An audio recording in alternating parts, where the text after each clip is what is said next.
Is the way that it was portrayed on the show, did you actually not know you were going to Tayshia's place and you were going to Chris Harrison's place? Or are we allowed to even talk about this? No, so 100%. I mean, there's obviously like reality and like what's kind of like because you're in the situation you're in, but that was probably my biggest dose of like a real moment. There are two moments that were real. Hey everybody, Jonah here in Brooklyn, New York, but you already knew that. Super exciting. We have our first bonus episode. We're doing 3 episodes a week for the next 3 weeks. This is one of them. Of course, this is presented by Mindset Wellness CBD, the awesome product that we've been promoting, our amazing sponsor. They make CBD gummies, a bunch of other CBD products. We really love the gummies. We got you guys a code, Seeing Other People. It's 10% off and free shipping. Today's special bonus episode of the week, we are joined by the really awesome Ed Weisbrot. Ed Weisbrot, you might know from The Bachelorette with Clare and then eventually Tayshia. Ed famously really almost had an amazing moment with Tayshia and then went to go visit Chris Harrison's room. But Ed is a really amazing, nice guy, living in Florida, living in Miami. He's single. He sits down with Ilana and I and talks about his dating life and what it was like being on that show and some of the lessons he's learned from being on that show and how he, implements that into his romantic life. Anyway, it's an awesome conversation. We hope you guys enjoy this bonus episode. Let us know what you think. Let's get into it. All right, everybody, welcome into our segment, our correspondent of the week, the awesome Ed Weisbrot, which I just found out also means Ed Whitebread, translates to Ed Whitebread. Ed, thank you for hanging out with us on Seeing Other People. Yeah, thanks for having me. I'm excited. We're excited to have you. I mean, I have to ask, at what point did you figure out that translation versus at what point did the people in your life figure it out and start making it your nickname? Like, what was the time difference there? No, I think I actually did find out about it from someone else when I was younger. It was like 3rd grade, and someone's family was from like German, and so he's like, "Oh, your name means white bread." And I asked, my family, and they're like, "Yeah, sure enough, it does." And so, yeah, after that, just kind of stuck at that school, and kind of, since then. So yeah, so a lot of people just call me Ed Whitebread, whatever. So it's hilarious. Yeah. I'm realizing now my last name is Feingold, and I could only assume that literally just means like the act of finding gold, which is kind of exciting, but maybe... Or that the gold that's being found is like fine gold. That's a good point too. And my last name's done, so I'm just done with all this shit. Ed, just for our listeners, where are you in the world? Paint the picture for us. Yeah, so I'm located, I'm in Miami. I was in Miami before the show. I lived in Miami for like 3 years, and I have a job that I typically travel a lot. So I fly to other cities probably 3-4 days a week. But obviously since COVID, everything's kind of been shut down. So I've been working from home. So this is my place. I live here. I work out here. I get my groceries delivered here.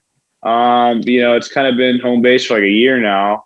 Nice. But obviously it's warm out, so I can still get on the water and do a lot of, COVID safe stuff around here and just kind of get outside. So it's good to be somewhere warm, during all this for sure. Love it.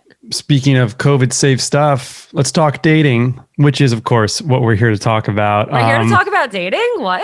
No way. Although I do want to hear about the sports and Miami, I feel like there's so much more cool outdoor activities you can do there than in New York. But let's paint a picture for our audience. Are you single, in a relationship? What's the status for Ed these days? So I'm single. I think it's harder to meet people. I mean, it has been since last March, just because of, kind of the limited capacity of being able to go out or socialize to the fullest extent. So, I think it's like all about the creativity and, I've kind of perfected, I call it the sip and stroll, where I kind of grab a bottle of wine and like go on a day and walk around Brickell, which is like Miami. So walk along the water over one of the causeways and sip some wine, and like it's been fun. And it's like kind of get you out moving, get some wine. I mean, it's kind of it's been a good way to meet people because you're kind of forced to conversate, maybe more so than say going to a sporting event or something like that. So I love that a lot. That's a really great like go-to plan. And how are you meeting people? I actually imagine there's a level of I'm curious if you're getting recognized and that's maybe changing the way that you're meeting people. Are you on the apps? Is there like meet cutes at Whole Foods? Although Or you even mentioned, Yeah. So it's funny. It's funny you said Whole Foods because when I went out to the Bachelorette, I told everyone that was like probably the best place in Miami to meet people organically. But yeah, the Whole Foods near me, it's like a couple blocks away, was always the best. And so prior to COVID and even during the COVID, I was using like Hinge and, maybe Bumble here and there, but Hinge was like, I liked Hinge a lot better. But yeah, since going on the show, they have you delete your apps. You have to delete the apps through the course of the show. And then since then, just either reconnect with people that I've known before or people that message you on Instagram or whatever. So I haven't been back on the apps yet, but, was kind of before filming started for The Bachelorette. Do you think after coming off the show, like your dating life has changed beyond just like the initial way, like people might DM you or like recognize you? Do you think, like, how do you think that's gone? I think it's changed in two ways. I think it's like probably easier to meet people and to some degree that might be like DM you and like, there's more of a pool of people that you wouldn't maybe have access to, or people wouldn't be messaging you if they hadn't seen you on the TV. But then the flip side of that is they have a perception of like, this is who you are because I saw this on TV and that is what I'm going to get. And so that's kind of odd because they have a preconceived notion.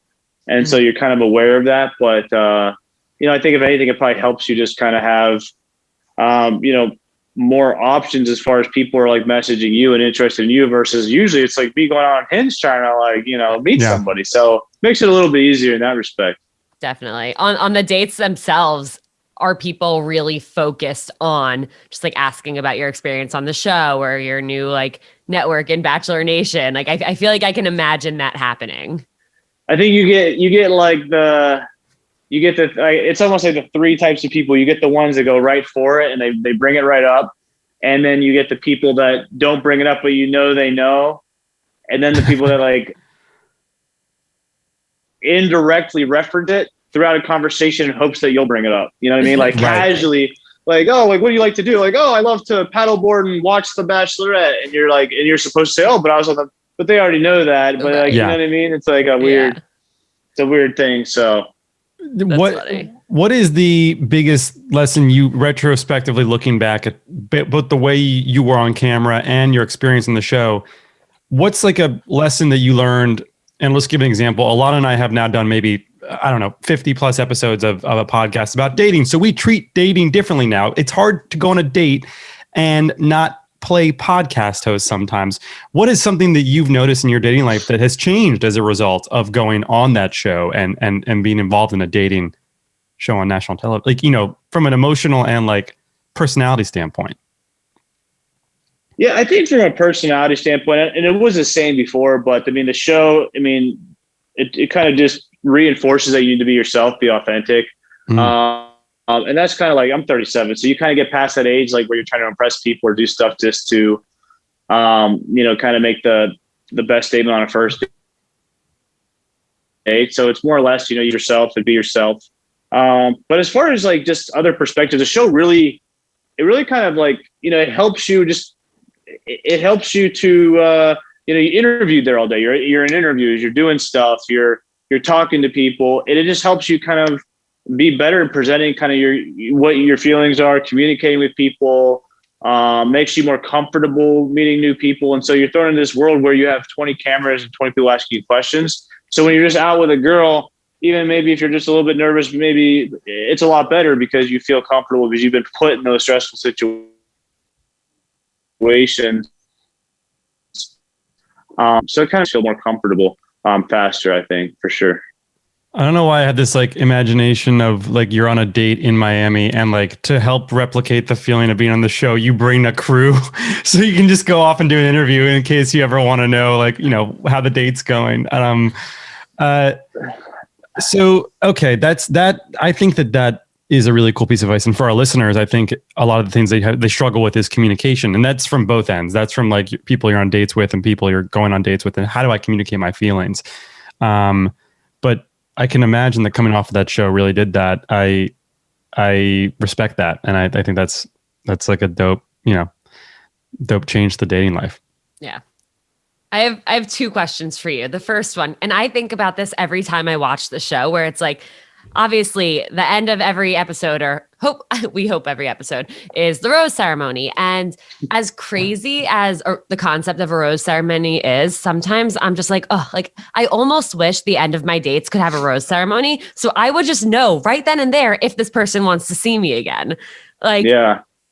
What was that experience like? And do you think that now in your dating life, or like just moving forward, that's led you to be more upfront about if you plan to see the person again, if you want to go on another date?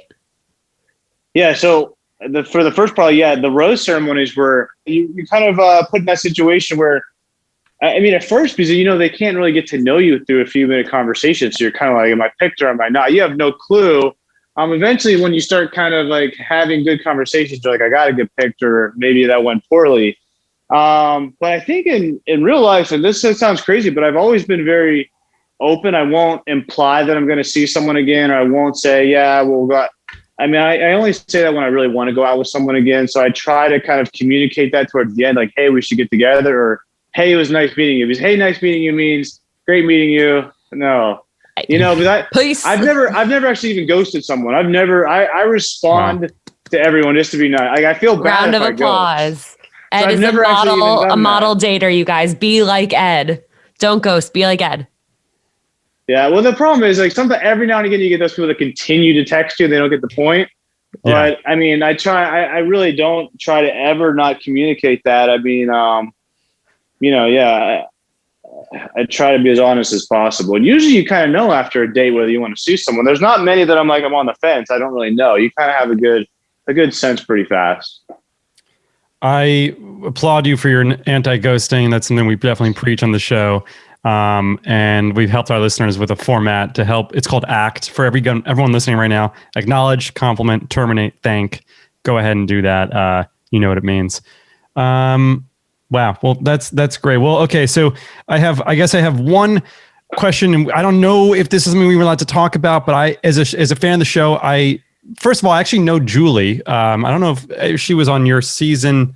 It's Alpaca. Is it last name Alpaca? Yeah, she was actually. So I didn't get to know her as well, just because she was actually Tayshia's producer. That's right. So the leads typically have a producer. And so the house, we had a bunch of producers, but the leads typically have one or two just to themselves, and they're kind of separate. Yeah. She's awesome. We connected over this like film world stuff, and really big fan of hers. But so my question to you is this: I actually spent all my years growing up at La Quinta. My grandparents lived out there. Oh, so nice. I know that place in the back of my hand. Now I actually know for a fact that it is very confusing as a geography map location. Is the way that it was portrayed on the show, did you actually not know you were going to Tayshia's place and you were going to Chris Harrison's place? Or are we allowed to even talk about this?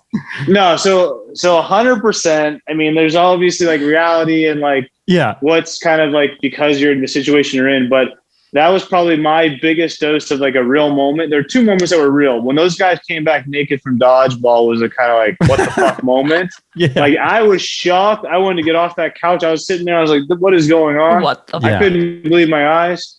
And then when Chris Harrison answered the door, I think you can see on the camera, my first reaction was like, oh, well, can I still talk to Tayshia? I thought he was over there giving her like a pep talk or something. Right. Until he said it was like his house. But yeah, that was legitimately 100%. I had cologne on. I thought I was going to Tayshia's house that night. I think I was kind of angry for like a split second, but then I was like, well, this is still wine with Chris Harrison. So it's like, it was a great consolation prize. But yeah, I definitely, that was like my biggest dose of reality out there for sure. Do we know if the producers said to you that's the right direction, and then did they mislead you, or like did you just naturally know, oh, this is where her house must be? I'm just like, I had some memories, and I kind of told the producers where I was going, and like they kind of like helped me get there. And I don't know why. I don't know how far off I even was, but it wasn't that far off. But it was 2:30 in the morning, so it was super late. I had waited all night. I'm like, can I go see Tayshia? Let me go see Tayshia now. Yeah. But yeah, and then you got Chris in his pajamas just chilling. So Well, it's a very dark. I mean, when it's dark out there, it's dark. It's the desert. So you get the stars in the sky. Yeah. And that's like essentially the only way. People forget you got like no maps, you got no phone, you got no nothing really. Yeah. And it's a property that we were kind of kept on one very small portion. So none of us ever left our little section. So we had no familiarity other than going to rose ceremonies with like other parts of the property, really. Sure. Do you think the outcome of your experience on the show and your relationship with Tayshia would have been different had you actually shown up at her door? Wow. I think there's a possibility. Yeah. I mean, I think I think that one-on-one time, I mean, when I was out there, I mean, that's what you want. It's like Tayshia time. It's kind of like the currency that you're out there for. I would like to think that we could have had like a good connection, but ultimately Zach was my roommate. The guy that won. Wow. And his connection with Tayshia, like I could tell like when I was roommates with them and even, watching it back now is so, it's so good that like, I still don't think it's like I would have ended up with Tayshia. Maybe I would have stuck around another rose ceremony. Who knows? Yeah. But yeah. I thought Chris would have kept me somehow. I thought he'd keep pulling for a friend to drink wine with. I don't know. He should have pulled you aside and given you a rose. Yeah, Chris should have one rose where he can keep somebody around. Well, look, we really appreciate your time. This has been an awesome conversation. I want you to, if you can, leave our listeners with one piece of dating advice. This could be pre-Bachelorette or post-Bachelorette. I mean, maybe something to do with what led you to want to go on the show, like just something that's like a rule that a guiding light that you live by in your romantic life. I mean, I kind of already said it. I don't want to be cliche because I'm not a cliche person. But the thing I've always kind of said is I think it's just about being yourself. That man-child award, I got that award, but it's kind of like, I like to have a good time. I do like to have fun. I joke a lot. And they didn't show a lot of that on the show, but I was doing that. I mean, most of the guys out there, if you ask them, they'll know me for, just having a good time. But yeah, being yourself, because, you go on dates with people and they might be nervous, or you could tell some people might say one thing or another. Yeah. And I think it's just, I've been on dates with girls where I feel like if they had just been themselves, it would have been a lot better than them trying to, say the right things. Or the worst thing is those girls that agree with everything you say, You can say my favorite color is this. Oh, me too. Like I want, you need someone to kind of jostle back and forth with. And the other thing I learned was when you go on a date, and this is kind of like that sip and stroll thing in Miami, even going forward non-COVID, sometimes maybe it's better to have less stimulus on a date because it really forces you to get to know that person a lot faster. Because like you can have fun with anyone at a Marlins game or at like a Heat game and like be distracted and not really realize. But like when you kind of go and you're forced to really sit through a conversation for an hour, you kind of get a really good sense of who that person is if it's, done correctly. So maybe more to the point on first dates, maybe save the distractions to the second date just to kind of save some time, but to each their own. Well, the exciting news that I have to tell you is that I'm going to be in Florida all next week. If you want to go for a sip and stroll, let me know. I will disagree with everything that you say. No, where are you going? Miami, or where are you going? I'm going down to West Palm, but I'm probably going to also go to Miami for a bit. Okay. Yeah. My brother actually lives up in, I lived there for like 2 years. So West Palm, it's so weird how like different everything is, like Lauderdale to Miami to where they're all like their own different world. It's crazy, but yeah. Okay. I'll be here. If you guys get married, I get to speak at the wedding. I saw it happen on the Zoom. Oh, I love that. Well, Ed, thank you. Alana and Ed are now going on a date. I'm just gonna tell our listeners it's happening. We appreciate your time and appreciate you just chatting with us, man. This is great. Oh, well, thanks a lot. This is really fun just to kind of be on, just kind of have some fun conversations. It's always fun to talk about dating and apps and all that kind of stuff. So we're here to do it whenever you want. Maybe we'll get you. Let's keep this thing going. Let's bring you back. And that'd be really great. But all right, everybody. Thank you so much, Ed. Thank you for being here. Thanks everyone for listening. Bye. Thank you.